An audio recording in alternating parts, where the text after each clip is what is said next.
Boa noite a todos, sejam todos bem-vindos. Boa noite. Bom ver muitos nomes conhecidos e acredito que a gente vai ter uma noite aí de uma hora e vamos ver se eu consigo não falar tão rápido pela quantidade de coisas que a gente tem vontade de compartilhar e passar. Então, para quem não me conhece, eu sou Fernando Françolin, sou médico homeopata, sou formado pela Universidade Federal do Paraná, tenho já 30 anos de formado. E 25 anos que eu terminei o curso de homeopatia aqui na Escola Homeopática de Curitiba. Trabalhei como intensivista e há 15 anos somente com homeopatia. Sou professor ali da escola. E então fui minha caminhada com os lantanídeos, né? Ela vem desde que eu vi a primeira vez uma palestra do Schouten, em São Paulo. Eu já tinha tido contato com o livro dele uns anos antes, no lançamento. Eu ganhei de presente o livro dele em inglês antes dele aparecer no Brasil. E li a primeira vez o livro e falei, gente, não entendi muita coisa. Achei que não era meu inglês. Aí, quando ele veio para o Brasil, eu fui lá fazer o seminário dele. Aquilo me chamou a atenção e tentei aplicar. Comprei o livro em português, li novamente, mas não era muito fácil de entender e colocar em prática. Mas aquilo sempre ficou me incomodando. E há cerca de uns 10 anos atrás, eu comecei a prescrever alguns medicamentos, porque os pacientes chegavam, começavam a falar um monte de coisa, eu não tinha a menor ideia do que eles estavam, não conseguia fazer pergunta, eles falavam um monte de coisa.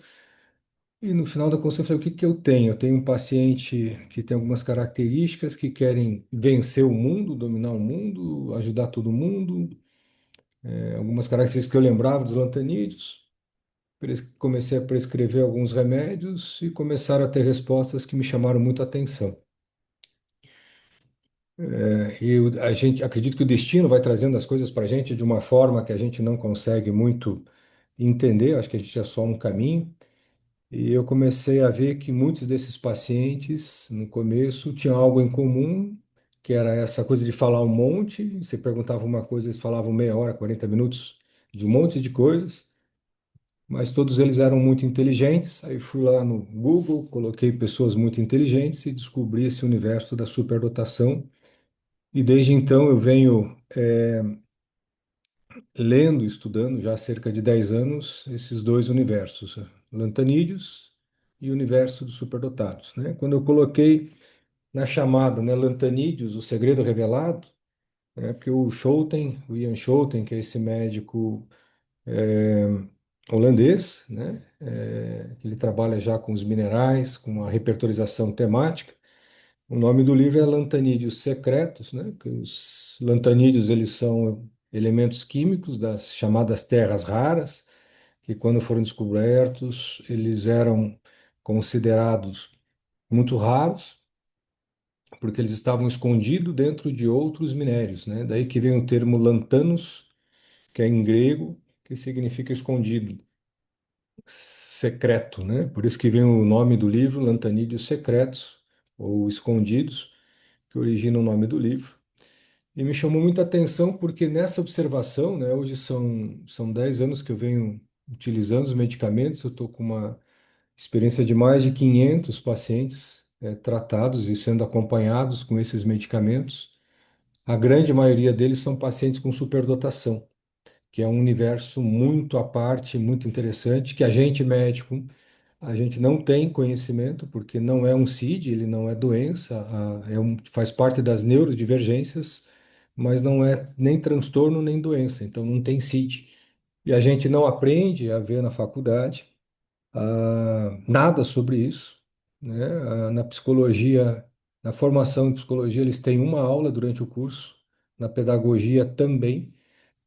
E a maioria dos profissionais, na maioria das faculdades é assim, né? E a maioria dos profissionais que trabalham com isso, eles têm o conhecimento, os neuropsicólogos é que fazem a avaliação, e os psicopedagogos também fazem uma avaliação parcial da superdotação como investigação das dificuldades de aprendizado e avaliação do aprendizado.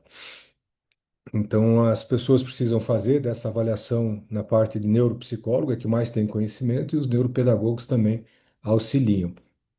E nós médicos, principalmente os neuropediatras, alguns já estão começando a ver no consultório, assim como TDAH e TEA, é um universo enorme que tem aparecido, né? Muitos colegas têm visto já nos seus consultórios essa explosão de casos de TEA e TDAH.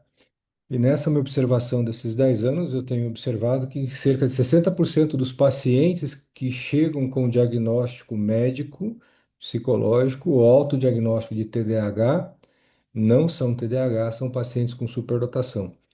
E 30 a 40% dos pacientes que chegam com diagnóstico de transtorno espectro autista não são autistas, são superdotados. Então, essas neurodivergências, elas se conectam, elas interagem, né? Tem muitos pacientes que têm dupla excepcionalidade e tem alguns que têm múltipla excepcionalidade, né? Tem o TDAH, tem o TEA e tem a superdotação.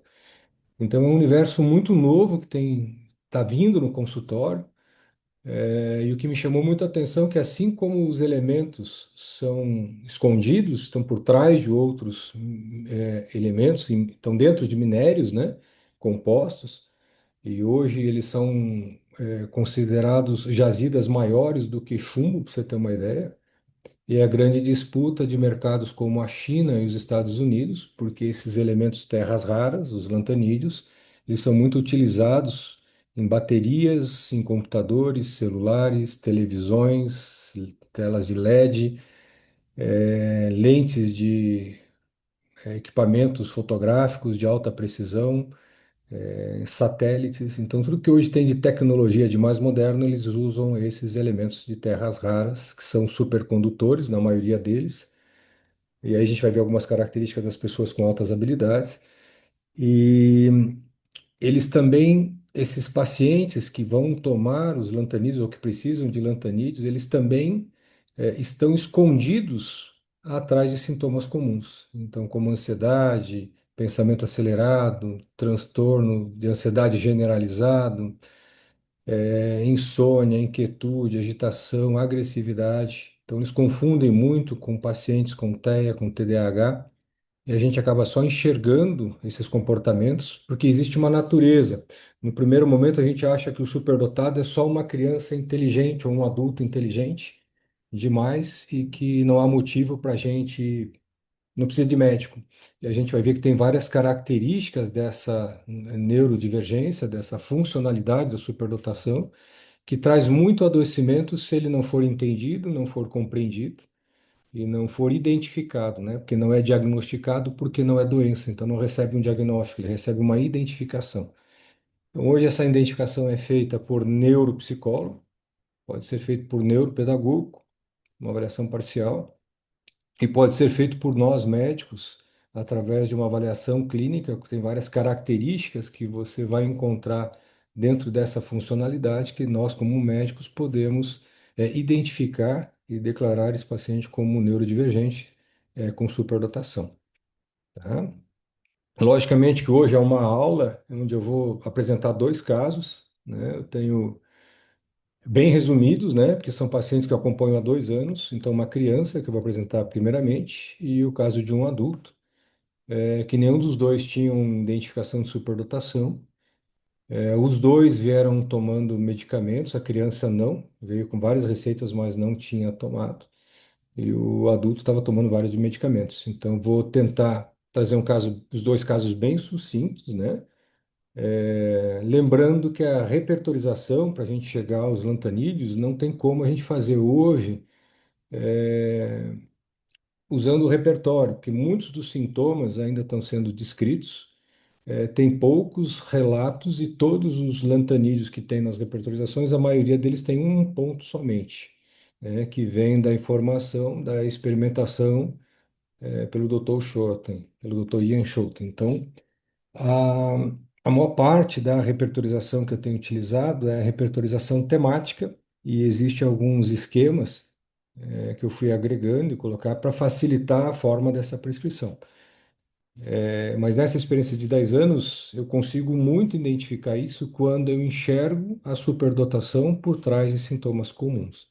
E esse que é a grande sacada da gente começar a enxergar esses pacientes e como prescrever. Depois que você consegue entender o universo da superdotação, fica mais fácil você encontrar os medicamentos lantanídeos para esses pacientes, né? Existem lantanídeos, pacientes com superdotação que precisam de remédios minerais, a grande maioria.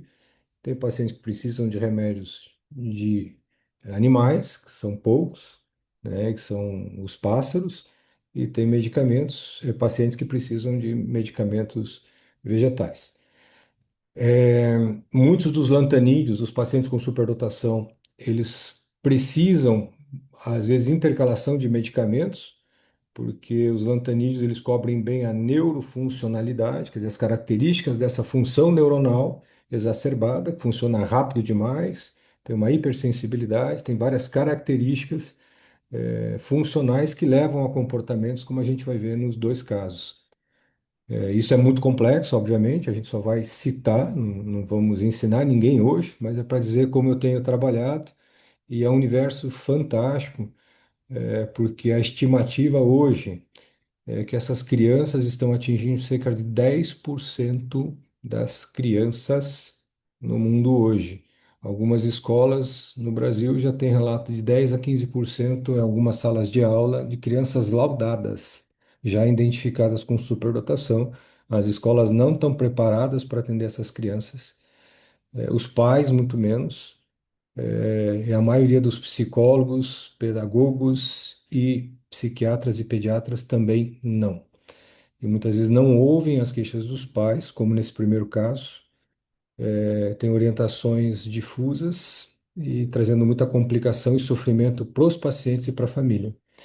Eu considero hoje uma urgência médica a gente se preparar para atender essa demanda crescente, né? Porque eles estão vindo em grande quantidade. São consideradas crianças da nova era, as crianças cristais, pela sensibilidade, eles são altamente sensíveis, são muito inteligentes e muitas vezes não são compreendidos e acolhidos, né? Eu acho que compete a gente, como médico, começar a encontrar maneiras de lidar e aprender sobre eles, tá? Então vamos começar para a gente poder dar tempo e poder abrir ainda para as nossas conversas.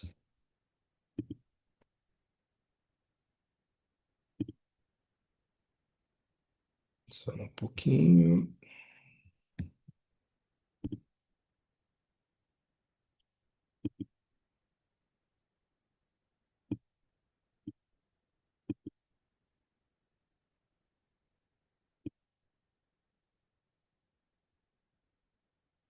Vamos lá. PowerPoint.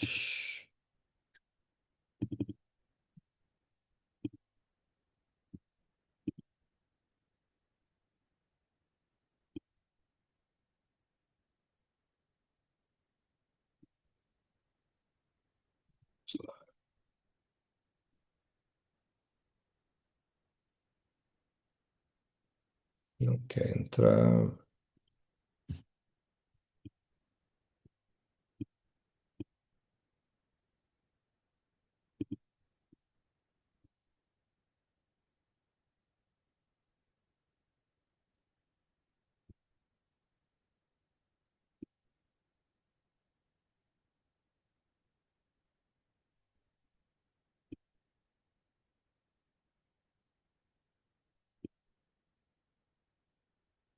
Está compartilhando? Sim,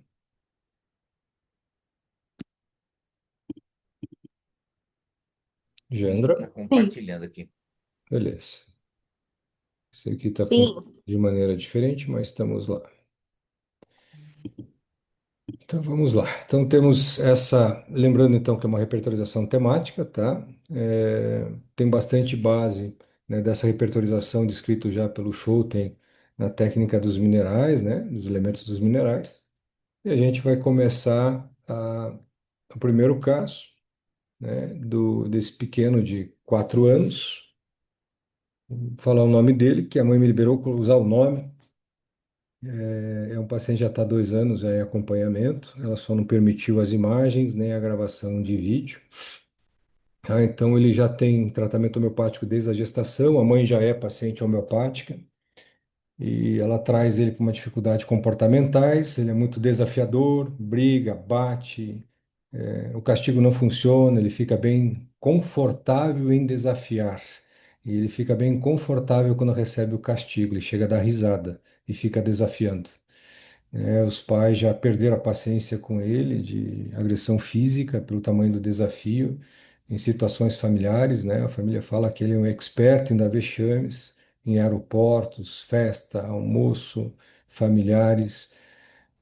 Não dá para viajar com ele, que ele descompensa, ele fica agressivo, chora, se joga no chão, dentro do avião, xinga passageiro, morde, um verdadeiro anjinho, né? Apresentação na escola, ele fica alheio, então ele é muito chamado como se fosse um autista que não fazia o que precisava no treinamento, ele brincava, provocava os colegas, tirava sarro de todo mundo, atrapalhava os outros que estavam apresentando, ele não aceita ordens, ele empaca, bate, gospe, desrespeita.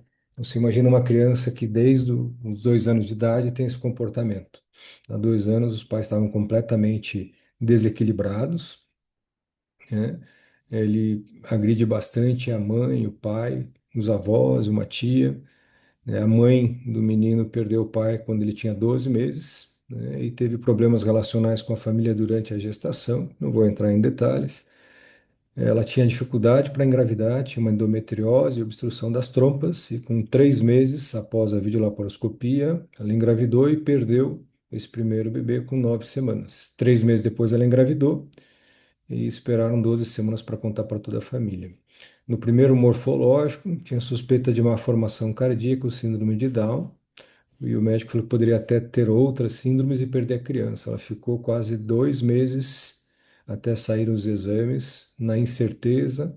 Ela tinha muito medo, muita rejeição, muita culpa, fragilizada, chorava muito e tinha medo de se apegar e perder o neném.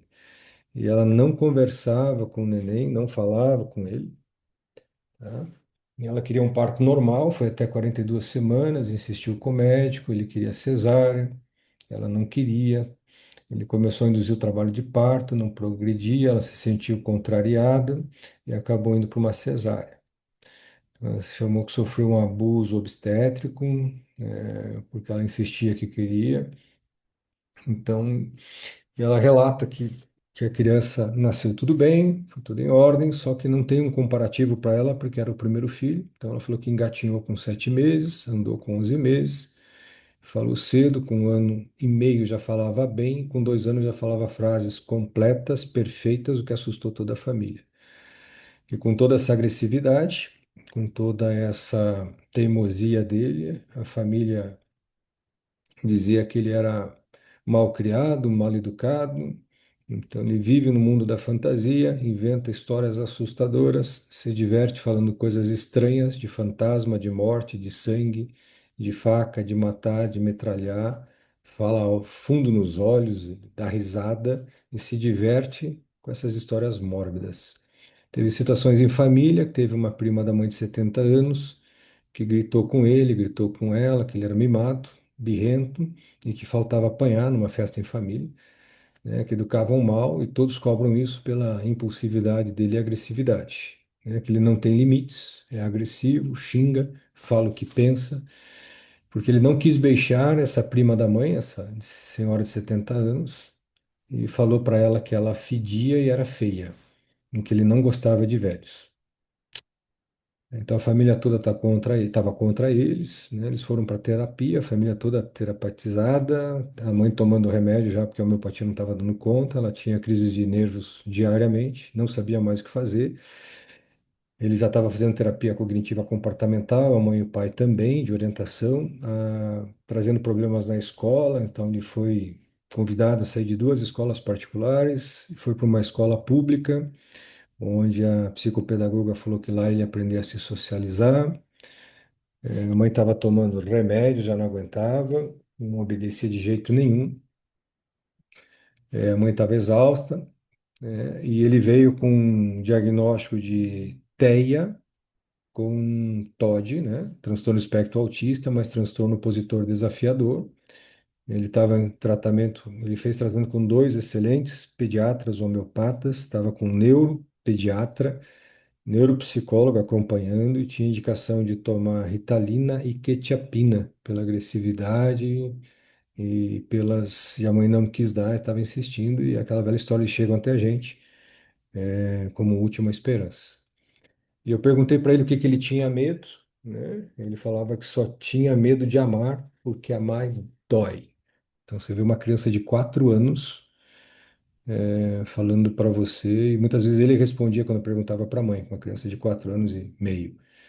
Aí foi prescrito lantano metálico 200 para ele, 2 vezes ao dia. Ele volta dali um mês, né? E a mãe, quando começa a consulta, né, ela já começa dizendo, então, se a primeira consulta, a mãe falou 1 hora e meia, ela e o pai. E ele sai, geralmente eu peço para a criança sair e fazer desenho quando converso com a mãe, né, e com o pai. E ela começa dizendo que ele odeia os dois, a ela e o pai, mais a mim quando eu castigo. E ela se sente culpada que às vezes tem que usar a força física para agitar, para fazer ele parar de chutar, pegar força, tirar no shopping. Ela falou, parece o diabo da Tasmânia, no relato dela. De tanta intensidade, eles não têm sossego, né? O pai ele não chega perto, bate, e xinga se o pai tenta abraçar. Ela tenta pôr limite, ele dá risada, desafia. Na escola faz desenhos assustadores em preto, com sangue, com morte, com faca, e fala que vai pegar a faca e matar os coleguinhas, a professora. E quando pergunta, ele repete o que contou na história e dá risada e gargalhada de uma forma bem mórbida, né? Então, os professores sempre assustados, né? A psicopedagoga falou que ele tinha traços de psicopatia, que ela nunca tinha visto isso. Não fez avaliação, então tinha TEA, TOD, mas transtorno de déficit de atenção e hiperatividade, extremamente reativo, né? Do nada aparece um fio escapado, do nada vira e perde o controle. E os pais falam, não consigo abraçar. Sabe o que é um pai não poder abraçar e dar um beijo, receber um carinho do filho? E o pai e a mãe caíram em choro, estavam desesperados assim na situação dele, né? Então, mas eles falaram que depois do remédio ele teve períodos mais calmos, mas ainda com muita rigidez, muita teimosia, ainda desafia muito. Quando entra em crises, fica mais 50 minutos chorando, gritando, batendo, e não tem o que faz ele acalmar. Na avaliação neurológica, falou que ia matar a psicóloga com uma motosserra e dava risada. A psicóloga não quis mais atender ele, falou que não tinha jeito, que tinha que tomar remédio, que ele tinha algum transtorno de personalidade muito forte e que só com medicamento, que não tinha terapia. E a mãe fala que tem um lado negro nele, assustador. Tenho certeza que ele tem algum problema mais sério. Aí foi orientado a evitar a supraexcitabilidade e trocar a imposição por pedidos de colaboração. Ele vivia já na função do não faça, pare o tempo inteiro, dando ordens para ele. E uma das características das crianças que têm superdotação, porque a fala dele, tem 1 ano, 4 anos e meio tinha, já está com 5, vai fazer 6 agora mês que vem. E a supraexcitabilidade é uma característica do sistema nervoso, do superdotado, que ele tem todos os sentidos bem sensíveis, os sensoriais, e quando você superestimula esses sentidos, eles sobrecarregam o sistema, eles perdem o controle. Então, lugares que tem muito barulho, muita luz, muito cheiro, roupa apertada, fome, sono, sobrecarrega o sistema, eles perdem o controle nessa superexcitabilidade, e daí você não consegue mais controlar. Então, foi orientado os pais a evitarem lugares barulhentos, roupas apertadas, é, não impor e sempre colocar para ele a oportunidade entre 2 a 3 escolhas e pedir sempre a colaboração dele para fazer as coisas e perguntar o que que ele acha, se ele pode fazer isso, se ele pode fazer aquilo. E foi trocado o lantano metálico por lantano carbônico, por essa característica do pai. E o lantano carbônico, pela característica do carbono, ele tem bastante. força, agressividade, rudeza, brabeza e um conflito intenso com o pai. Tem mais detalhes que levam à prescrição do lantano. E outra característica dos lantanídeos, eles são muito brincalhões e tiram sarro, que é uma coisa que me chamou muita atenção já na primeira consulta, que quando ele falava dos desenhos, do negro, do sangue, da faca, ele olhava com um ar de deboche, de dando risada. E a mãe ficava assustada, o pai, e fazia um cara feia, e ele dava risada. Não me parecia que aquele era o sentimento, mas eu sentia que ele usava dos desenhos para causar impacto e dar risada, se divertir. Ele se divertia com aquilo, de uma forma muito comum e descrita como os lantanídeos fazem. Eles são debochados, dão risadas, dão um sorriso nervoso. E eu resolvi, porque ele já tinha tomado sina, já tinha tomado estramônio, já tinha tomado tarêntula, licopódio, vários remédios, nunca surtia efeito e a mãe tinha quase desistido já da homeopatia. E depois de 2 meses, ele volta, né, os pais voltam, dizendo que diminuiu o medo do escuro, estava dormindo melhor, mas ainda dormia com os pais. Diminuíram as crises, ainda vem bastante, mas são menos intensas. Demora menos para passar as crises. Teve um pesadelo com o pai, e quando eu perguntei para a mãe, não perguntei para ele, eu perguntei para a mãe, para o pai, né, o que o remédio ajudou, né? E ele respondeu: tirou o medo de amar, já não dói mais. Aí, nesse período desses 2 meses, ele já começou a permitir abraçar, mas logo se desembaraçava do abraço e continua com os desenhos assustadores, gosta de assustar as pessoas e dar risada, e se diverte. Já esteve mais difícil com ele, está mais fácil de lidar, começou a fazer vínculos, mas não suporta ser mandado e ele surta. Está começando a ter mais tolerância à contrariedade. Consigo acalmar ele, está mais fácil, já aceita consolo e nas crises está mais fácil. Foi importante para o pai poder abraçar e receber o abraço do filho. Ainda se frustra bastante, chora muito e já consigo acalmá-lo e deixo ele chorar. Ele tem uma mochilinha para viajar, que é a mochila para as crianças autistas, né? Que tem abafador, crachá de identificação autista, objetos de conforto afetivo, um bichinho de pelúcia, e cartas para ele sinalizar o que ele está sentindo, né? Ele gosta de ficar no mundo dele e em silêncio. Eles iam para o Chile, conhecer os parentes, e da última vez que eles foram foi caótico. Ele deu problema no aeroporto, deu problema com os primos, a família inteira ficou revoltada. Ele batia nas crianças, esperneava. 6 meses antes, no começo do ano, de 20, no ano passado, no começo do ano passado, eles tinham ido, eles estavam indo de novo em outubro. Eles estavam com medo de ir com a criança e que tudo acontecesse novamente, né? Já receberam bastante críticas, né? E com o diagnóstico de autista, a família estava respeitando mais, nas visitas que vieram e eles estavam voltando para lá. Tinha tido um episódio que na escola ele mordeu um professor e mandou o professor cuidar da vida dele. Imagina uma criança de 4 anos e meio fazendo isso. Na natação tem medo da piscina. Ele tinha ido para uma piscina mais funda, ele não quis entrar, então em crise de choro. O professor acolheu, ele foi no colo, e antes ele não acontecia isso, eu não permitia que ninguém pegasse ele. Então estava sendo mais fácil de acalmar. Então ele estava esperando o Dia das Bruxas, com decoração da casa com vampiros, dentadura de vampiros, teia de aranha, coisas mórbidas. E a mãe fica horrorizada, faz cara de medo, ele se diverte, olha para ela e provoca. Ainda tem problemas de relacionamento na escola, é difícil fazer amizade se isola. Então eu tinha orientado para a mãe e para o pai para eles não ficarem com medo e não dizer para ele não fazer mais, começar a entrar na brincadeira com ele dos vampiros, dos desenhos, da morbidade. Daí os pais levaram, que eu tinha orientado por telefone, os pais levaram ele numa loja de comprar coisa de Halloween, montaram a casa inteira com coisas assustadoras. E ele se sentiu acolhido e pertencente e viu que os pais estavam entrando na brincadeira dele. E eles começaram a entender que aquilo não era a índole, mas sim uma forma dele se divertir. Em resumo, ele estava 50% melhor e estava fazendo uma nova avaliação neuropsicológica que eu pedi para avaliar essa condição dele, para tirar aqueles estigmas daquilo lá, porque no fundo é só uma criança superdotada não entendida. E como ele estava com bastante dificuldade na relação com os amigos ainda, eu resolvi trocar para o lantano fosfórico, mas a mãe teve medo de trocar porque eles iam viajar para o Chile. Falou, ó, viaja para o Chile, quando volta, troca para o lantano fosfórico e vamos ver como é que ele vai evoluir.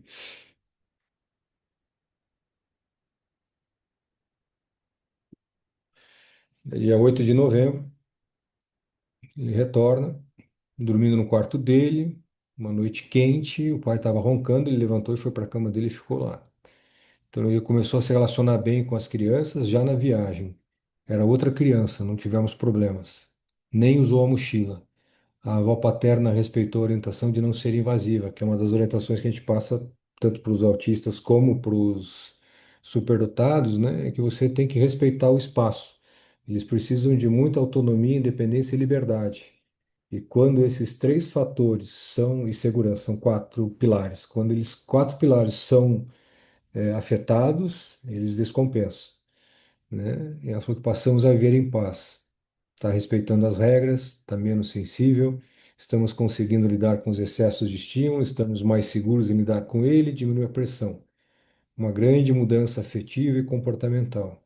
Ele viu uma quase crise no mercado com muita gente e barulho e ele pediu para sair e os pais agora acatam e conseguem entender quando ele fala que não quer, quando não vai, eles não insistem. Antes insistiam e ele descompensava. Ele está sendo respeitado na autonomia e na liberdade e está tendo diálogo. Aí resolveram tentar de novo a natação, não sabiam como ia ser, cheio de gente, barulho, conseguiu ficar, cumprir as regras e enfrentou o medo. Ele voltou lá em outubro já da viagem, a mãe já tinha começado com lantano fosfórico, a gente manteve o lantano fosfórico 2 vezes ao dia. Daí em julho agora de 2025, teve outras consultas depois, a gente foi ajeitando. Ele está mantendo o lantano fosfórico, tá? E agora eu vi ele semana passada, ele voltou coincidentemente. Então, tá uma outra criança, mais tolerante, mais calma, mais seguro. Eles voltaram para o resort que tinha sido um desastre no ano passado. Então, depois do Chile, eles foram para o resort.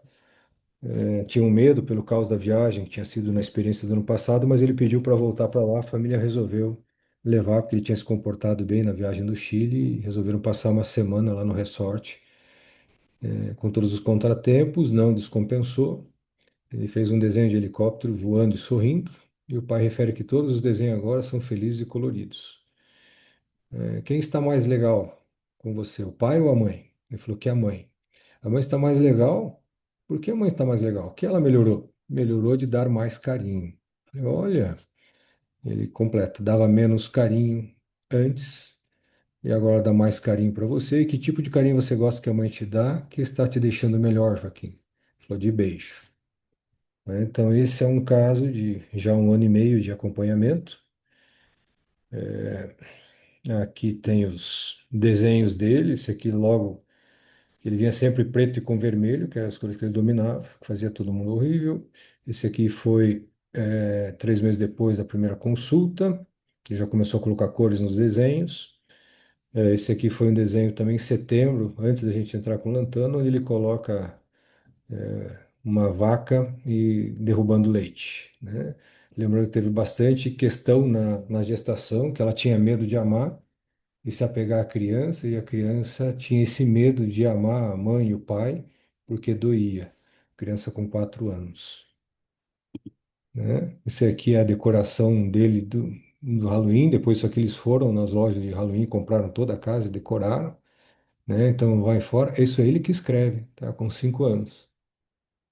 Tá? Quem morou aqui, Só os Olhos, Castelo, então a letra dele, tá? Já escreve, fez teia de aranha, criatividade no quarto, né? E aqui o desenho dele do helicóptero que fez na semana passada, né?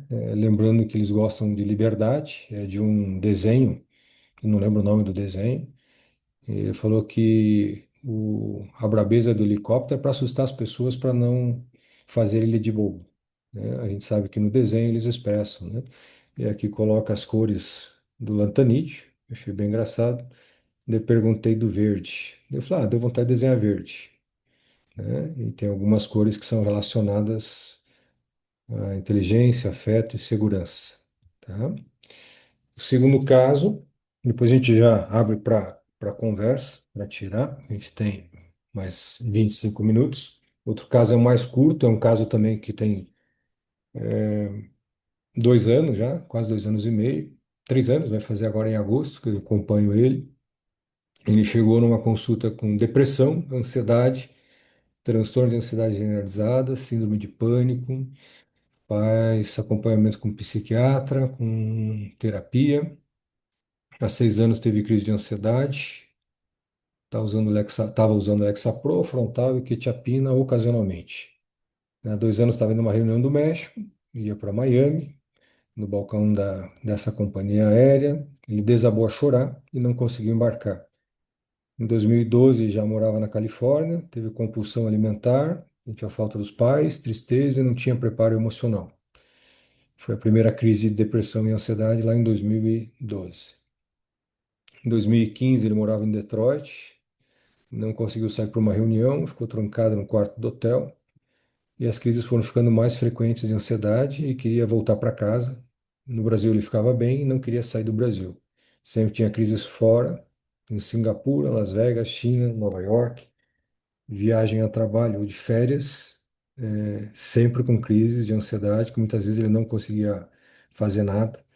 Foi ficando insustentável, achava que ia morrer e muitas vezes não conseguia sair do quarto do hotel, chegava na porta do hotel e a crise começava. O terapeuta afirmava que era medo de voar de avião, e ele ama pilotar, adora voar, ama viajar. Ele pilotava aqui no Brasil e não tinha problema nenhum. O problema era quando estava fora e a sensação de estar sozinho e com vontade de voltar para casa. Isso que levou ele a tomar esses medicamentos, tá? Ele é um executivo, imagina que aos 31 anos ele já era diretor, o número 3 de uma das maiores empresas brasileiras. O dono da empresa está entre os 10 pessoas mais ricas do Brasil, um cara de 30, agora 43 anos. E ele era o número 3 dessa empresa, diretor. Então, acima dele estava o vice-diretor, vice-presidente e o presidente da empresa, que era o dono. Tá?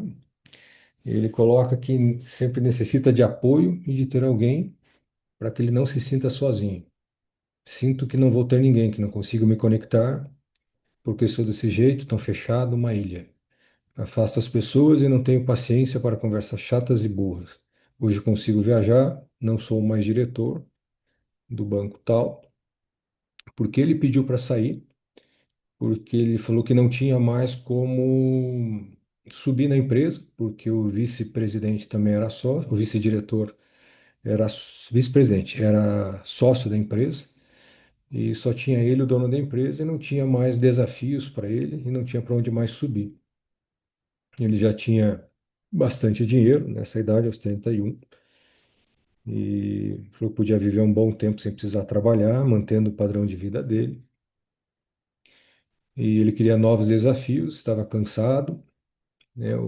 Esse vice-presidente não ia com a cara dele, e havia um conflito muito grande, porque esse vice-presidente queria que ele fizesse coisas que ele não concordava. Então, feria a autonomia e a independência dele, e ele cansou e falou: não tem dinheiro que paga eu ser mandado a fazer aquilo que eu não acredito, né? E assim também era com os relacionamentos. Quando as mulheres começavam a pressionar para casar, para ter uma vida, ele não queria ficar preso. Então, não queria ficar preso no banco, não queria ficar preso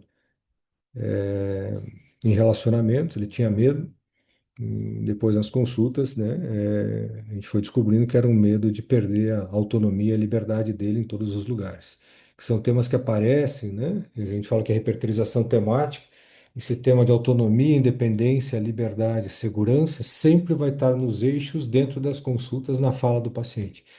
Se você for ver todas as conversas do que gera esses pacientes, sempre vai haver conflito em autonomia, independência, liberdade e segurança, né? Essas são as coisas para a gente começar a pensar em usar um lantanídeo, mas essas condições dessa inteligência, né? Esse rapaz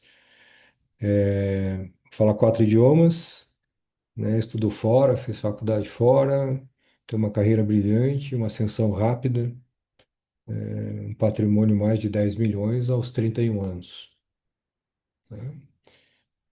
E ele saiu e estava numa nova startup, em São Paulo, morando em Curitiba, ia duas, três vezes para São Paulo, e às vezes ele não conseguia ir de avião, ia de ônibus, passava a noite indo de ônibus. Ele não queria se mudar para São Paulo, queria ficar aqui, dormia no escritório em São Paulo, não queria nem comprar apartamento, alugar apartamento, nem nada, porque ele queria ficar para cá e não queria ir para lá. E apesar dele querer ficar aqui perto da família, ele não consegue se relacionar muito com os pais e com o irmão, porque ele falou que eles não conseguem entender a cabeça dele, que não conseguem entender como é que ele saiu da carreira brilhante que ele tinha, ganhando bem, para começar numa startup, sem previsão, mas ele acreditava que estando nessa startup ele ainda conseguir desenvolver mais habilidades que ele queria, com mais ideias, e que no banco ele não tinha possibilidade de implantar as ideias dele para levar essas empresas um desenvolvimento social, que essa é sempre a preocupação que a gente nota nos pacientes com altas habilidades. Uma boa parcela deles, eles não pensam muito na carreira deles, eles pensam muito na carreira daquilo que ele pode fazer um mundo melhor. Querem levar mais pessoas junto com eles. Eles não querem a liderança, que é da linha do ouro, como poder e ordenação. Eles querem o poder para levar as pessoas e mais gente no desenvolvimento, numa melhora do mundo. É um valor social e de importância social muito grande. Então, ele sempre foi pão duro, ele tem medo de gastar, que é a questão da insegurança, medo do futuro, né? Ele sempre se fecha nas rodas de amigos, ele se segura para não explodir, por causa dessas conversas em que ele acha desnecessária, que muitas vezes ele bebe para poder tolerar as, as conversas e a ignorância de muita gente, mas ele acaba não tendo muita paciência.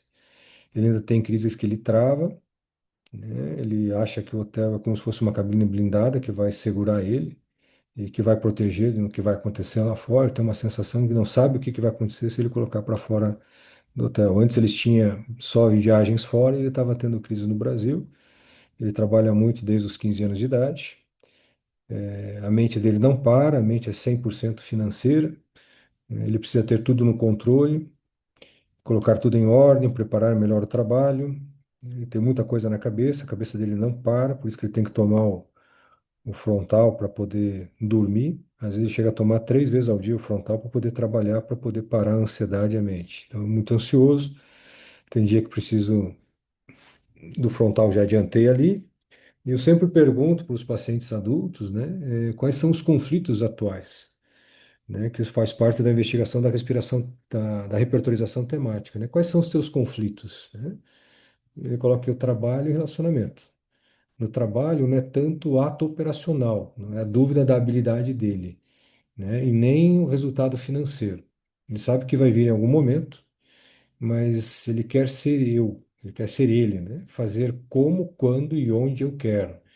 É isso que ele vem buscando, a independência dele para que as coisas funcionem conforme está na cabeça dele. E precisa melhorar os relacionamentos, né? Porque ele tem dificuldade de se relacionar tanto com os amigos e como as mulheres. Uma por não conseguir conversar coisas fúteis e banais, e outras porque as mulheres começam a se relacionar e já querem casar, ter filho, e ele nunca se viu com pessoas dependendo dele, né? Filho, mulher, isso dá um desespero nele e ele não consegue se envolver emocionalmente. E no banco, ele já, como falei, ele não tinha onde mais crescer. E nessa startup pode ser que tenha futuro, né? Ele tem se esforçado muito, tem muito trabalho e precisava de mais investimento financeiro e pessoal, né? Que ele estava buscando. Ele faz trabalho de seis pessoas e a insegurança dele estava na aposta que ele fez sair do banco, fazia 5 meses, e se realmente ia dar o resultado naquilo que ele pensava no resultado financeiro dessa startup. Ele falou que ainda tinha um pouco de lucidez, que todo mundo falou que ele era louco de sair de um lugar seguro ganhando o que ele ganhava, tendo a vida que ele tinha, porque esse dono desse banco pegava o jatinho, levava todo mundo para passar o final de semana em Paris, para passar o final de semana da diretoria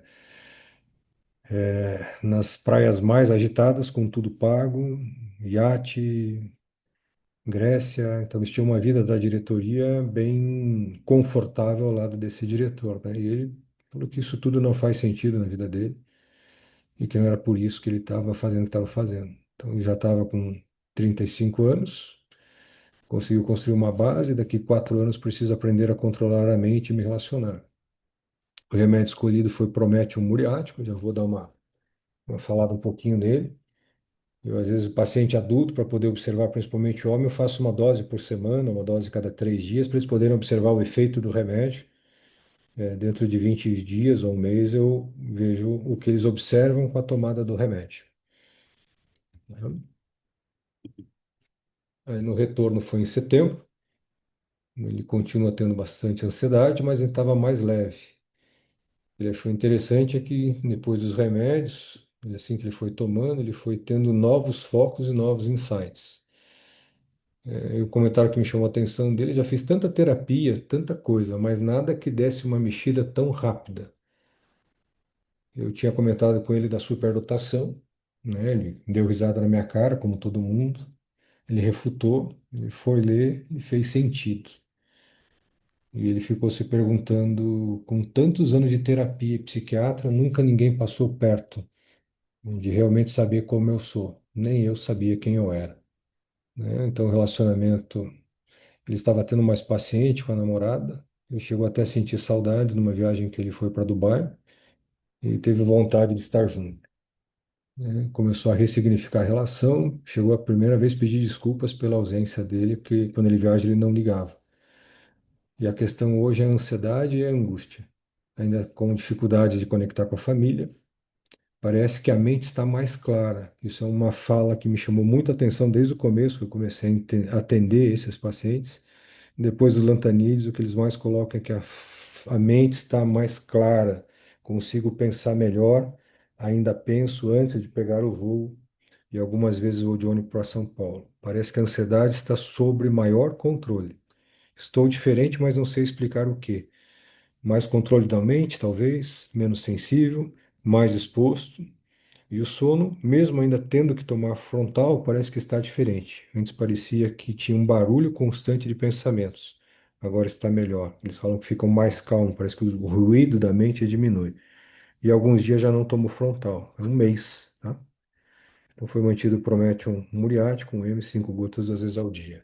Aí ele vem numa melhora crescente, eu não coloquei todo o caso, porque não ia dar tempo, tá? Eu vi há 2 meses atrás, ele está sem remédio nenhum, está só com homeopatia. Ele já evoluiu do Prométhium, ele já está 2 remédios à frente na escala. Ele saiu daquela startup e ele foi procurado pelo presidente desse banco que ele trabalhava e ele está em 3 projetos de novas empresas, né? E que provavelmente vai ter 2 anos que ele vai começar a colher essas novas empresas com esse diretor desse banco. Está viajando cada 2 semanas para um país diferente, Europa, Ásia, não tem mais crise, não tem ansiedade. É, convidou a namorada para morar com ele. Estão tendo alguns atritos, mas ele já consegue não se sentir. Ela tem falado em casamento e filho. Ele ainda fala o que fica arrepiado, mas está começando a repensar. Então, por que que a gente escolheu o Prométheu? Essa aqui é uma tabela que eu venho usando ela, tá? E que é um resumo, que geralmente quando eu pego a consulta do paciente, eu pergunto o que que o paciente está falando, qual que é o conflito dele, quais são as áreas de conflito e quais são os temas que surgiram durante a consulta que pode se encaixar com esses temas e essas palavras, né? Então, aqui no Prometheum, que é o que ele usou como primeiro movimento dele, né, a estrutura é adequada em condições normais, mas precisa de apoio em condições difíceis. Quer dizer, tudo que ele queria implementar no outro banco, o vice-presidente não deixava, e ele não conseguia, ele acaba saindo, então ele precisava de uma condição adequada para colocar o que ele precisava dentro do que ele queria. Então, não tem dúvida da capacidade dele e nem do que ele pode, né? Mas ele tem uma necessidade de se melhorar, né, de se reforçar, de consolidar e de fazer ajustes finos para atingir a perfeição.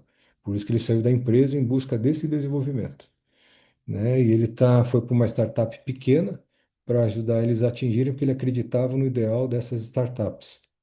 né? Então, esse dar rápido conhecimento. Então, a linguagem repertorial, temática, né, e não repertorial, você tem que ver dentro do que movimenta ele, isso que são as características que a gente vai entendendo, o superdotado com algumas características, mas você tem que entender do que ele está se queixando durante a consulta, qual que é o tema da consulta dele, qual que é o sofrimento dele, quais que são os desafios e os sofrimentos daquilo que está fazendo ele descompensar.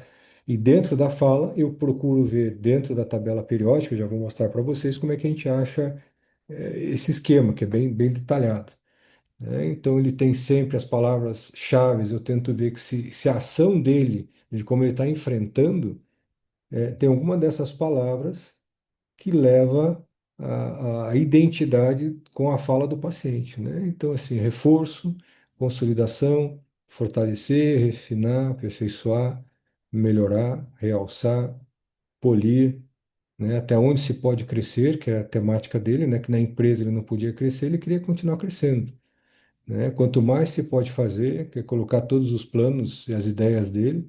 Então, ele vai para uma startup trabalhando 10 vezes mais, ganhando praticamente nada, porque ele acreditou no projeto e que ele podia levar aquela startup para frente, né? Aprimorar feedbacks e testar as habilidades dele.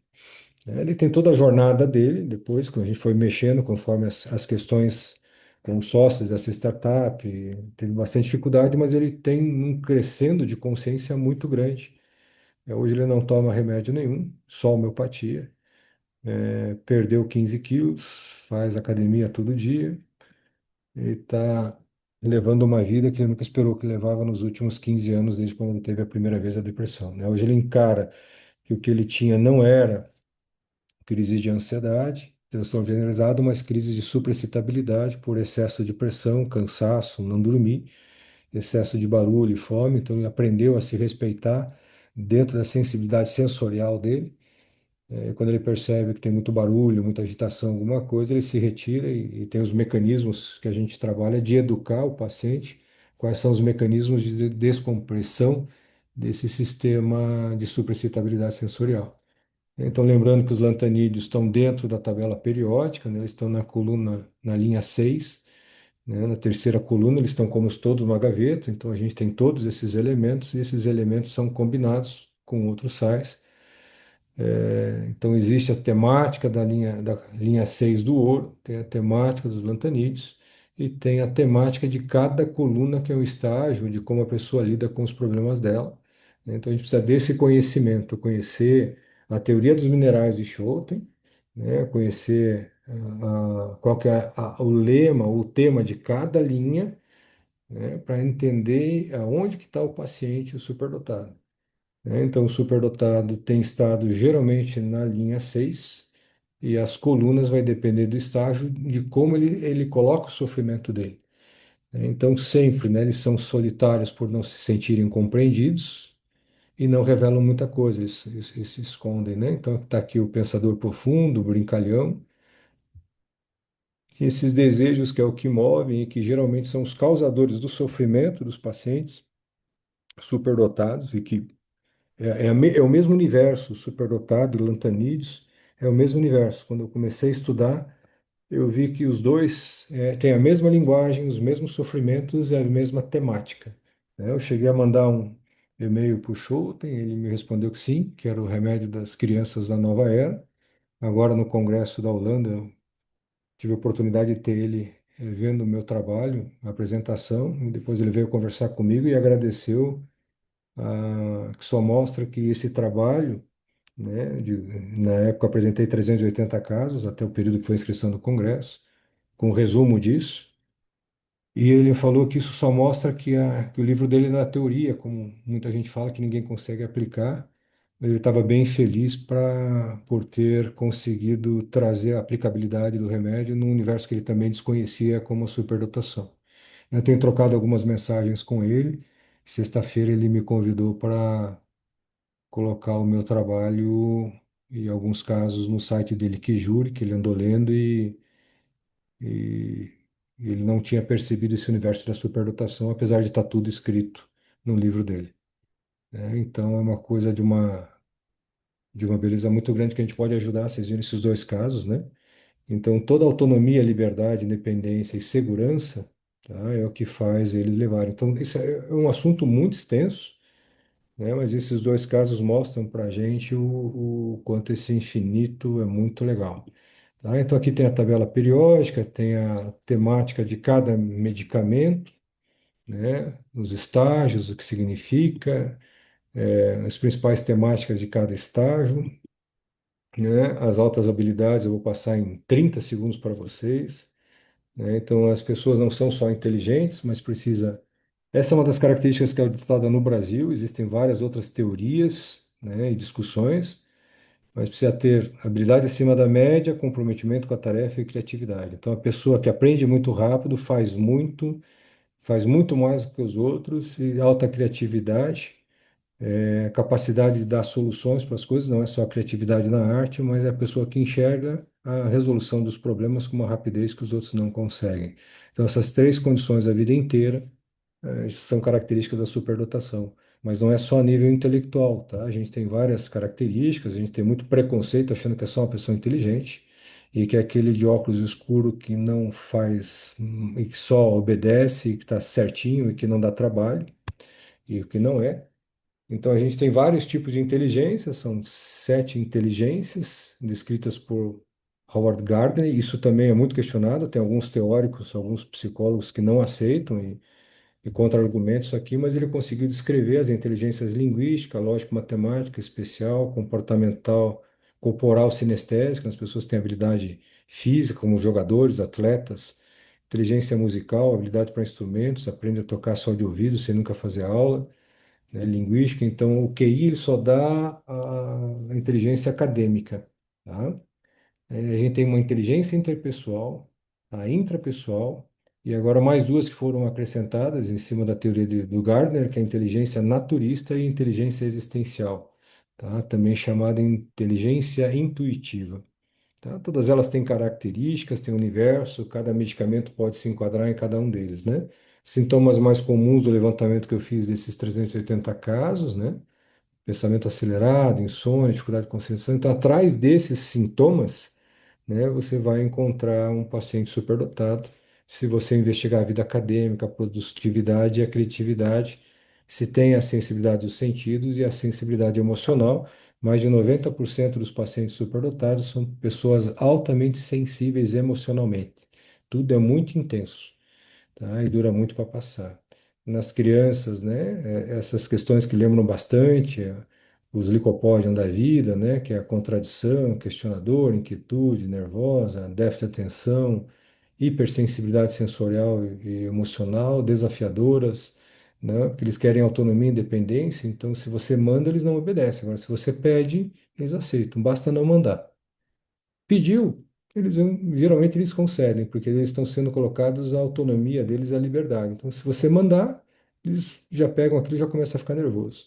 Então, essa fala precoce bem estruturada, alguns podem não ter, tá? Tem desenvolvimento motor precoce ou assíncrono, muito confundido com TDAH e TEA, tem muita incidência de dislexia, descalculia, tá? Então tem essa sensibilidade física e emocional. Eles podem ter muita assincronia motor, intelectual e emocional. Às vezes é muito inteligente, mas emocionalmente tem a mesma idade ou a menos.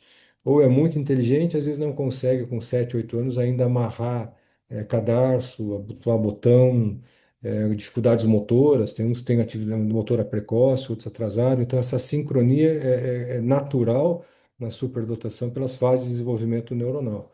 Lembrando que o cérebro do superdotado é um cérebro que funciona muito rápido, anatomicamente é o mesmo, funcionalmente ele tem em torno de 40, 50 vezes mais fluxo de intensidade neuronal em várias áreas do cérebro, com muito mais conexões do que uma pessoa não, normal, um neurotípico, tá? Então, são exames que já provam a hiperfuncionalidade do sistema, tá? Vencer a própria sombra e os medos e a incapacidade é uma coisa constante, eles se questionam o porquê da vida, It's 21 as hours. tendências deles, de poder, do mal que está dentro deles. Então, crianças pequenas, adultos, sempre vai ter essa sombra rondando as reflexões e as questões da vida. Aí tem essa questão da superexcitabilidade, que é descrito por Dabrowski, um polonês que descreveu em 1974, que isso era muito comum em pacientes, em pessoas com muito inteligentes, na época não tinha superdotação como descrito, né? Então tem os tipos de supraexcitabilidade, psicomotora, sensorial, imaginativa, intelectual, emocional, e cada uma delas diverge uma série de sintomas que podem serem decorrentes dessa supraexcitabilidade e algumas características que levam, que ele chama, descreve como desfragmentação positiva, que é quando o paciente é moldado a vida inteira a ter um comportamento. E isso vai sufocando todas essas naturezas, porque ele precisa atender a um comportamento ditado pela escola e pela educação, e ele tem um potencial maior. A gente chama que é uma melancia crescida dentro de uma caixa, apertada e pequena, ele vai ser sempre uma melancia quadrada e sem a potencialidade. Alguns pacientes, eles conseguem vencer essa caixa, eles rompem, eles desfragmentam essa estrutura condicionada pela educação e comportamento social, eles rompem, tem verdadeira uma crise psicótica, né? Chegam a surtar, a desfragmentar tudo isso e com apoio e ajuda, mas a maioria dos pacientes acabam indo para medicamento, mas eles conseguem se reconstruir e atingir a potencialidade, vencendo essa pressão social. Porque imagina um mundo ele roda e é formado para atender 95% das pessoas, não 5% da população que faz parte da superdotação. Então, todo o processo educacional, cultural e social é para atender 95% dos neurotípicos. Os neurotípicos pela intensidade, pela velocidade, pela rapidez. Então, imagina uma criança ter que ficar 50 minutos numa sala de aula quando ele aprendeu em 5, com tanta inquietude. Ele vai dar problema, né? Então, os níveis de consciência, que é observado com o remédio, que me chamou muita atenção desde os primeiros pacientes, é essa melhora do nível de consciência. Muitos usam essa analogia, é como uma tela de computador, cheia de janelas, né? Os arquivos, tudo urgente, confuso, piscando, e após tomar os remédios, mais lucidez, maior clareza, melhora da tomada de decisão, maior objetividade, maior foco e leveza mental. E antes era a sensação de um peso, de barulho, de ruído. Isso é o que mais a gente percebe já na primeiro mês de tratamento com o remédio certo. Então, eles têm sensação de bem-estar, se sentem menos elétricos, têm uma diminuição da irritabilidade, do cansaço, melhora do sono, melhora das doenças alérgicas, né? Os pacientes superdotados são muito alérgicos, têm muita doença autoimune. Então, melhora da doença autoimune, melhora dessa hipersensibilidade e reatividade, que é chamada de neurorregulação, né? Então, aquilo que eu falei, 60% deles que são autodiagnosticados ou diagnóstico com TDAH são superdotados e não têm TDAH, são superdotados e não têm TEA, tá? Outra característica são os padrões de cores, isso aqui está na contracapa do Lanthanides. Muitas crianças e adolescentes, eles usam o padrão das cores que se identificam, tá? E desenho das crianças, eles escolhem as cores, as mesmas cores do padrão do minério onde eles estão encontrados, tá? Então é isso que eu queria agradecer a vocês. Cravado 1 hora, tá? Eu sei que ficou muita coisa, mas a ideia é a gente poder colocar para vocês esse universo que a gente tem que mergulhar. E eu faço um convite para vocês para mergulharem nesse universo e estarmos preparados para essas crianças que já estão aí, né? Muitos adultos já têm, estão escondidos através de sintomas comuns que estão passando atrás de vocês no consultório, e a gente não consegue enxergar. Eu tenho revisto muitos pacientes que têm voltado, que eu atendo desde pequeno, e agora eu entendo por que que muitas vezes o Licopódio, a Pulsatila, a Ignácio, os remédios comuns melhoravam, mas alguns sintomas mentais não. E hoje eu tenho prescrito os lantanismo para esses mesmos pacientes com respostas surpreendentes. Por isso que eu estou com uma amostragem de mais de 500 pacientes. Muitos encaminham os amigos, muitos institutos, muitos pais veem a resposta que a gente tira remédio, estão indicando crianças. Hoje a gente tem uma demanda reprimida aí de 5 meses e eu preciso formar mais médicos que atendam e entendam essas crianças. E eu faço o convite para vocês de quem se sentir tocado a trabalhar e atender essas crianças, né? A gente vai ter um curso aí em agosto e setembro, em 2 finais de semana, vai ser presencial e online. Tem o cupom de desconto, de 15% para quem participou dessa aula. Vai até dia 25, amanhã meia-noite. Entrem no site, tem as explicações, tem um WhatsApp para esclarecimento Eu gostaria muito de que aqueles que se sentirem e têm visto venham fazer parte desse grupo. A ideia da gente é formar um grupo de médicos. A gente está trabalhando com 3 institutos aqui em Curitiba, aguardando os médicos para a gente poder começar a indicar os pacientes que são triados e identificados nesses institutos e que precisam desse tratamento. É muito trabalho que vem pela frente e a gente precisa estar preparado, né? A repertorização temática não é uma repertorização fácil, mas eu acredito que nesses 10 anos eu consegui enxergar e quero urgentemente, eu preciso de mais médicos que estejam dispostos a aprender.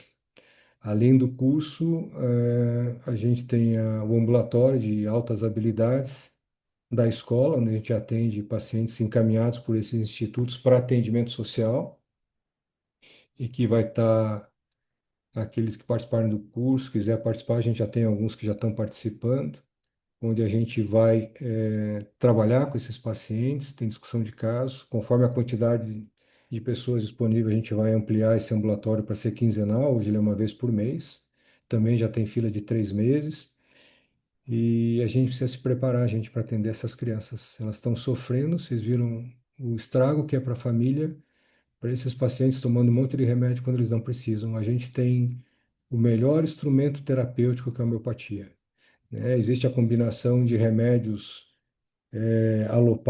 remédios homeopáticos clássicos, né? Os lantanídeos a gente acaba usando para neurofuncionalidade e a maioria desses pacientes eles têm muitos transtornos emocionais por essa alta sensibilidade, por não ser entendido, não ser compreendido uma vida inteira, eles acabam se fechando e têm muitos traumas emocionais. Então, muitos pacientes a gente acaba usando lantanídeo e um medicamento clássico para aqueles transtornos que a gente já conhece. Então, o momento de usar cada um, essa estratégia, né, eu fui aprendendo com os pacientes, né? Então, tem muitos pacientes que chegam e falam, ó, doutor, quando o senhor passou o lantanídeo, melhora isso. Quando o senhor passou um outro remédio que eu sempre tomei, melhora isso. Mas se eu tomo os dois juntos, e muitos chegam assim, eu resolvi tomar os dois juntos, um de manhã, outro à noite e nunca fiquei tão bem na vida, né? A gente procura um remédio único. Esses pacientes precisam de dois, porque eles têm uns traumas emocionais pela não identificação que a gente precisa consertar esse trauma emocional com os remédios clássicos e usar esses medicamentos. E a proposta aqui é que a gente possa formar uma equipe onde a gente vire referência para a gente ajudar essas famílias. Hoje eu não tenho como encaixar mais gente, tem uma demanda reprimida de 5 meses. E eu não tenho como divulgar o que a homeopatia faz.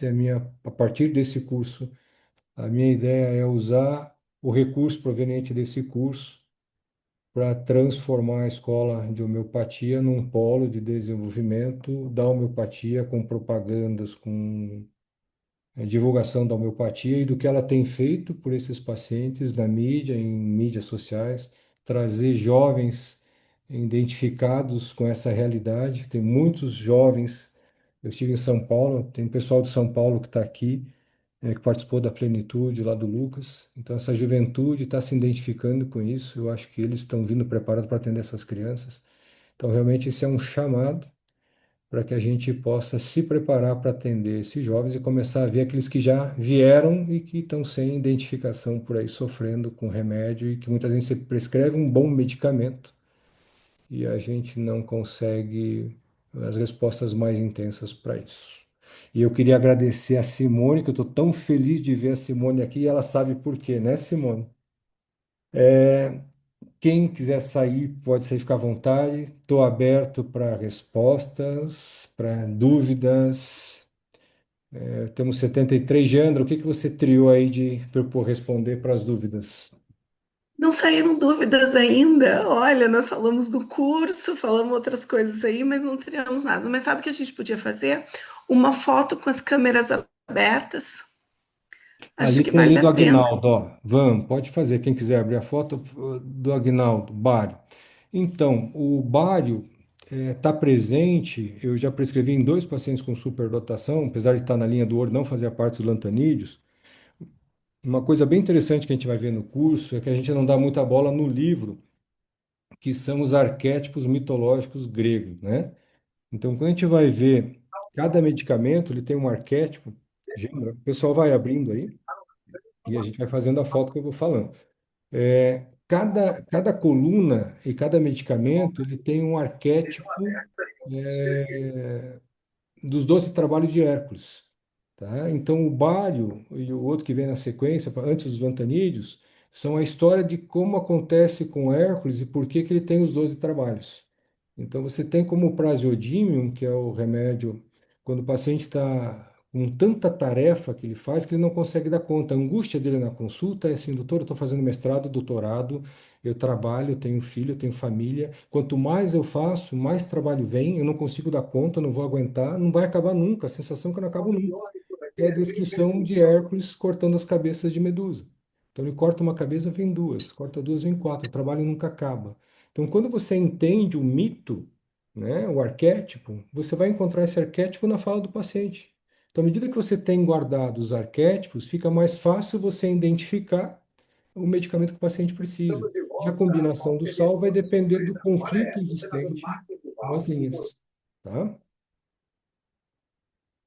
Então, o bário, quando você entende aquela apatia, aquela dificuldade, aquele embotamento, né, são algumas crianças e alguns adultos que sofreram traumas e que não conseguem ir para frente. São aquelas crianças, tem alguns que são taxados como autista e, na verdade, eles estão bloqueados, porque desde pequenininho eles começam a chamar muita atenção, já em creche, em escola, e conforme pais abusivos e autoritários, com broncas, eles se fecham, e eles ficam confusos e perdem a potencialidade. E a hora que você dá bário, eles começam a falar, então tem crianças superdotadas que vêm porque não fala. Né? Fala, "Ó, mas ele faz, ele já escreve, ele já não sei o quê, mas ele fala pouco, ele é tímido, parece autista." Aí você vai ver a história, a rigidez dos pais, aonde, porque o superdotado ele pode ir para o infinito, se ele cai no terreno certo, ou ele pode simplesmente cair no mar e perde a potencialidade. A gente tem pego muitos pacientes que não é um sucesso profissional, não é diretor, não é nada, que ele perdeu a potencialidade dele pelos traumas emocionais. Eles não acreditam neles, no que eles são, na potencialidade. Eles sempre acham que não sabem, que não são bons, que é a síndrome do impostor, né? Eu tenho diretores de empresa que simplesmente eles têm medo de perder emprego porque vão descobrir que ele não serve para nada e se ele perder esse emprego não vai conseguir outro emprego, né? Que é muito frequente. Então muitos deles se boicotam. Então tem uma série de transtornos em consequência disso, né? Que logicamente aqui a gente não consegue passar, por isso a ideia de fazer um curso. O curso tinha bastante resistência de criar, mas acho que hoje, conversando com o Schouten lá no congresso, eu vim animado para fazer isso. Eu já vinha pensando em fazer antes, a Patrícia, que é minha sócia, tem me acompanhado e me dado incentivo, mas é muito confortável querer ficar na classe 3 para quem conhece a superclasse, ficar quietinho no meu consultório fazendo o meu trabalho, mas o que eu tenho visto, o sofrimento, nesses casos, são dois, eu tenho centenas de casos, e que eu vejo esse sofrimento e não dá, e eu vejo o que a homeopatia tem feito, a retirada desse sofrimento do remédio, a hora que você identifica o paciente e ele começa a se conhecer, a condição do superdotado, entender esse universo, ele ressignifica o sofrimento, ele ressignifica a história dele, isso diminui muito a ansiedade, o estresse, a depressão, porque ele entende que ele não tem problema, ele tem excesso de solução, que ele não é um autista, não é um TDAH, ele só não aprendeu a controlar a mente dele, que ele não aprendeu a lidar com a intensidade dos sentimentos. Então, tem muitos pacientes que têm uma intensidade enorme, pacientes que ficam em luto 3, 4 anos e que estão em luto calado porque ninguém aguenta mais ele falar, ele se fecha no próprio luto e os médicos dão remédio porque falar não é normal. Para quem é altamente sensível, é um livro que eu recomendo vocês lerem, Pessoas Altamente Sensíveis, leiam da Eliana Aron, vocês vão se ressignificar muitas coisas, muitos de vocês vão se identificar. Tem um outro livro do The Gifted Adult, que eu posso passar o nome para vocês desses livros. E tem um livro infantil que para entender o universo das crianças, que é da Maria Lúcia Sabatella, que é Superdotado, Problema ou Solução. Superdotação, Problema ou Solução. É uma pessoa que tem mais de 30 anos de experiência, uma das primeiras, foi a primeira no Brasil a trabalhar com isso. Ela tem o Instituto Inodap, que é com quem eu aprendi muito e aprendo. Ontem mesmo assisti uma aula dela. Ela tem uma senhora de 81 anos. Desculpe falar a idade dela, mas ela acho que não está aqui, espero que não. Mas com uma força, com uma. O primeiro livro que eu falei é Pessoas Altamente Sensíveis, da Eliana Aron, tá?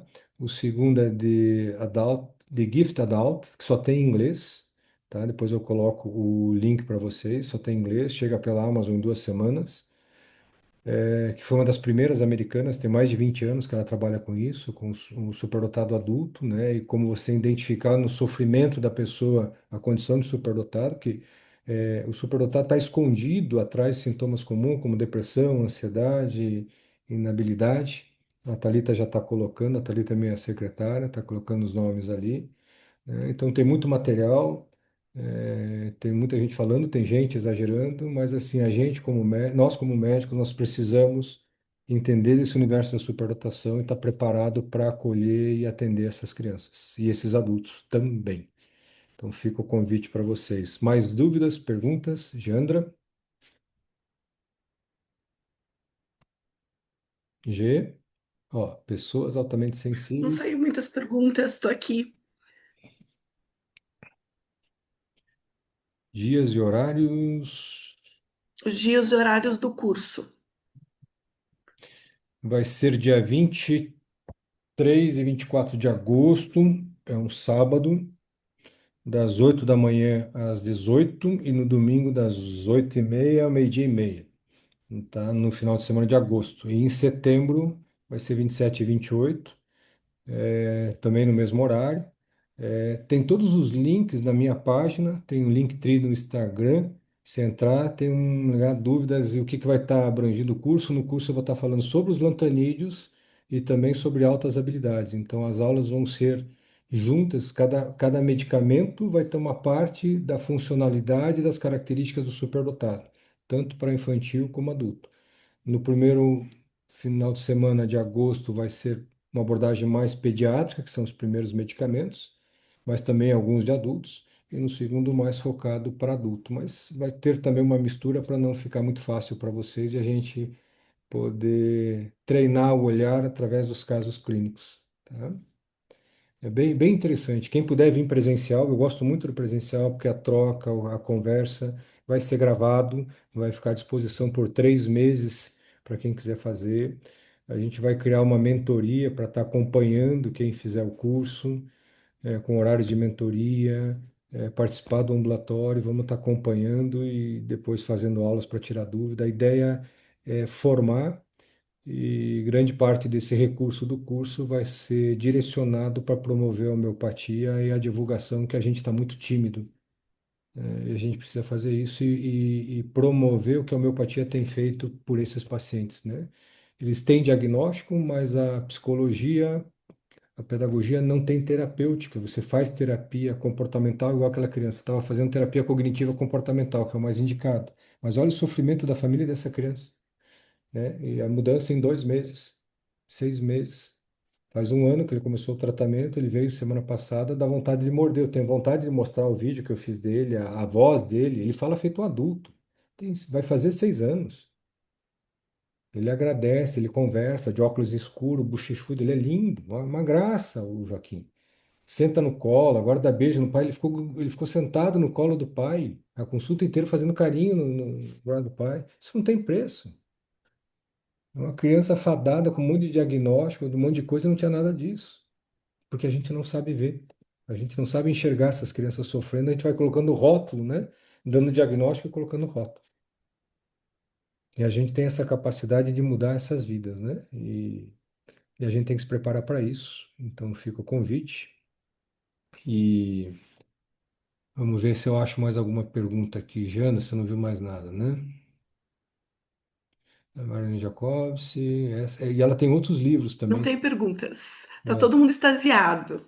Eu sei que assim, é corrido, mas Tem. assim, tem o site do Nodap, tem 3 lives minhas lá no Nodap, duas no Nodap e uma na Associação Médica Brasileira, homeopática, e tem uma do CRM também. Tem tudo, esses links tem ali no meu Instagram. A gente pode mandar também. Se tiverem dúvida em relação ao curso, tem o WhatsApp da Thalita, tem do curso, né? Toda a clínica. Da clínica, tem meu nome, tem meu Instagram, entre em contato, perguntem. O curso será simultâneo, online e presencial, tá? Então já tem uma banda larga de alta demanda exclusiva aqui no prédio do consultório. É uma sala moderna, vai ter acústica, que muitos homeopatas são superdotados e não sabem ainda. Então é uma No sala livro do Scholten diz acústica. que é, né? É. E eu conversei com o Schouten, ele falou quais os remédios mais comuns dos homeopatas. Então a gente está promovendo também parceria com duas farmácias ou três que vão ter todos os lantanídeos para mandar para o Brasil inteiro, né? A gente tem uma farmácia em São Paulo, mas ela está deixando a desejar algumas coisas, alguns medicamentos, algumas potências, então eles estão preparando uma tabela, a gente vai ter essa tabela do que eu uso um pouco mais ampliada hoje, e explicar o caminho de como usar, e depois é treinar, começar a treinar o olhar e o ouvido para entender a repertorização temática, né? Eu acredito que a gente vai conseguir passar essas informações, eu não sou do tipo acadêmico, então o Schouten pediu para eu conseguir tabular os sintomas para mandar para colocar. Não, ainda não estou nesse nível. O meu negócio é mais trabalhar e ensinar. Quem me acompanha nos ambulatórios, eu tenho ambulatório pela escola toda quarta-feira à tarde, né? Que a gente fica o convite. A gente tem a Rosa, que já participa, tem a Simone, tem vários alunos. Quem quiser entrar Que é nas quartas-feiras, fantástico. conversa com a minha secretária, com a gerente. Maravilhoso. Podem participar do Ontem eu ambulatório. queria muito ter conseguido, mas ontem eu ainda estava bem ruim. Hoje eu estou Mas muito eu bem, estou graças a encantado de ver Deus. você já aí, Simone. Depois de tudo que você passou, Boa. vontade de te dar um beijo. Oba! Um abração. Gente, muito Sinta-se obrigado. abraçado. Tá? Já estamos com uma hora e pouquinho, 1h20, tá? Eu botei para gravar, vai depender do pessoal da mídia baixar isso aí no YouTube, tá? E daí a gente compartilha para vocês poderem acessar. Quem quiser ver de novo, compartilhar. De preferência para médicos, né? Lembrando médicos, odontólogos, porque é uma aula para médico, né? A gente teve uns probleminhas de enviar o link, mas espero que tenha sido resolvido. Então, quem perdeu, encaminha. Qualquer coisa é só entrar no Instagram, no meu Instagram lá, entrar em contato com a secretária, a gente encaminha o link da escola do ambulatório, quem quiser participar. Com a Geandra também pode entrar em contato.